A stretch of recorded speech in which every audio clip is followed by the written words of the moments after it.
سورۃ النساء کی آیت نمبر 101، سورہ نساء کا 15واں رکوع اور 5ویں پارے کا 12واں رکوع۔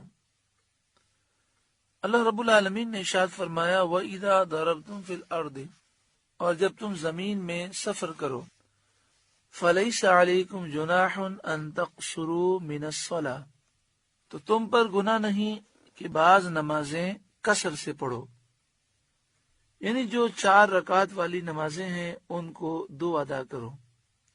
ظہر، عصر اور عشاء کے 4 فرض کی جگہ 2 فرض ادا کرو۔ ان خفتم ان یفتنکم الذین کفروا، اگر تمہیں اندیشہ ہو کہ کافر تمہیں تکلیف دیں گے۔ ان الکافرین کانوا لکم عدوا مبینا، بے شک کفار تمہارے کھلے دشمن ہیں۔ ایک مسئلہ تو یہ سمجھ لیں کہ یہاں بھی فرمایا گیا کہ اگر تم نمازیں قصر سے پڑھو تو تم پر کچھ گناہ نہیں، لیکن احادیث طیبہ میں اس کی تشریح یہ کی گئی کہ قصر سے پڑھنا سفر میں ضروری ہے۔ اگر کوئی شخص ظہر کی 4 رکعت فرض کو 4 ہی پڑھتا ہے تو غلط ہے، اس پر لازم ہے کہ وہ ظہر، عصر اور عشاء کے 4 فرض کی جگہ 2 فرض پڑھے جب وہ سفر شرعی میں ہو۔ سفر شرعی سے مراد یہ کہ اسے اپنے شہر سے 92 کلومیٹر کا سفر کرنا ہو یا اس سے دور جانا ہو، تو اس نیت کے ساتھ جب اپنے شہر سے باہر نکل جائے اور اس حدود کو کراس کر جائے تو مسافر ہو جاتا ہے۔ ہاں، اگر مسافر کسی ایسے امام کے پیچھے نماز پڑھے جو مقیم ہے تو امام 4 رکعت فرض پڑھائے گا اور اسے بھی 4 رکعت فرض ہی پڑھنے ہیں۔ دوسری بات یہ کہ یہاں پہ فرمایا گیا اگر تمہیں اندیشہ ہو کہ کافر تمہیں ایذا دیں گے، تو اس کی تشریح یہ ہے کہ احادیث طیبہ سے بات ثابت ہے کہ کافروں کا اندیشہ ہو یا نہ ہو، خوف ہو یا نہ ہو، ہر صورت میں سفر شرعی میں 92 کلومیٹر کا اگر سفر ہے اور اس سفر کی نیت سے وہ شہر سے باہر نکل گیا تو اسے قصر پڑھنی ہے۔ یہ بھی یاد رکھیں قصر صرف ظہر، عصر اور عشاء کے 4 فرض میں ہے، 4 فرض کی جگہ 2 پڑھنے ہیں، باقی وتر پوری پڑھنی ہے۔ سنتیں، نوافل، سنت مؤکدہ، سنت غیر مؤکدہ، فجر کے فرائض، مغرب کے فرائض پورے پڑھنے ہیں۔ ہاں، سفر میں اگر مشکل ہو رہی ہے تو سنت غیر مؤکدہ اور نوافل چھوڑ دیں، زیادہ مشکل ہے تو سنت مؤکدہ بھی ضرورتاً مجبوری میں چھوڑے جا سکتے ہیں۔ بعض لوگ سفر میں نوافل پڑھنے کو گناہ سمجھتے ہیں، اور اگر ہم سفر میں ہوں اور ظہر کی سنتیں پڑھیں پھر ظہر کے نفل پڑھیں تو لوگ اسے سمجھتے ہیں آپ گناہ کر رہے ہیں، حالانکہ ایسا نہیں ہے۔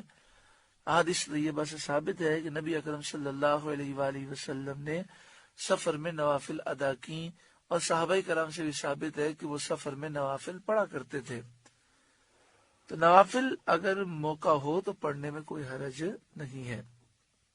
ہاں، صرف اتنا ہے کہ ظہر، عصر اور عشاء کے 4 فرض کی جگہ مسافر 2 رکعت فرض پڑھے گا، باقی تمام نمازیں پوری پڑھی جائیں گی۔ حضرت علامہ مولانا صدر الافاضل حضرت سید نعیم الدین مراد آبادی علیہ رحمہ اس آیت کریمہ کے تحت لکھتے ہیں کہ خوف کفار قصر کے لیے شرط نہیں، یعنی کافروں کا خوف ہو تبھی قصر کرنی ہے، ایسا نہیں ہے۔ حدیث شریف ہے یعلا بن امیہ رضی اللہ تعالیٰ عنہ نے حضرت عمر رضی اللہ تعالیٰ عنہ سے کہا کہ ہم تو امن میں ہیں، پھر ہم کیوں قصر کرتے ہیں؟ حضرت عمر رضی اللہ تعالیٰ عنہ نے فرمایا اس کا مجھے بھی تعجب ہوا تھا، تو میں نے سید عالم صلی اللہ علیہ وسلم سے دریافت کیا۔ حضور صلی اللہ علیہ وآلہ وسلم نے فرمایا کہ تمہارے لیے یہ اللہ کی طرف سے صدقہ ہے، تم اس کا صدقہ قبول کرو۔ اس سے یہ مسئلہ معلوم ہوتا ہے کہ سفر میں 4 رکعت والی نماز کو پورا پڑھنا جائز نہیں ہے،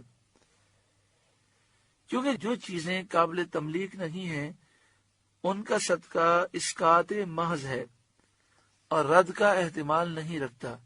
خلاصہ یہ ہوا کہ ایسی بات نہیں ہے کہ ظہر، عصر اور عشاء کے 4 فرض کو 4 پڑھ لیں تو ثواب زیادہ ملے گا، بلکہ گناہ ہے۔ سفر کے اندر ظہر، عصر اور عشاء کے 4 فرض کی جگہ 2 فرض ہی پڑھنا ضروری ہے۔ ہاں، کسی ایسے امام کے پیچھے پڑھیں جو مقیم ہو تو وہ آپ مسئلہ سن چکے کہ اس کے پیچھے پھر مسافر اگر نماز پڑھتا ہے تو اس کے پیچھے اسے 4 پڑھنی ہے۔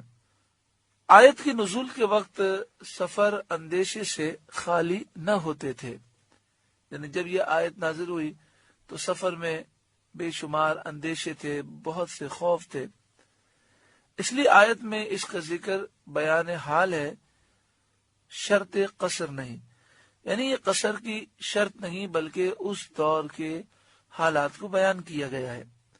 حضرت عبداللہ بن عمر رضی اللہ تعالی عنہما کی قرات بھی اس کی دلیل ہے، جس میں ان یفتنکم بغیر ان خفتم کے ہے۔ یہ ساری فنی باتیں ہیں جو اہل علم کی سمجھ کے لیے ہیں۔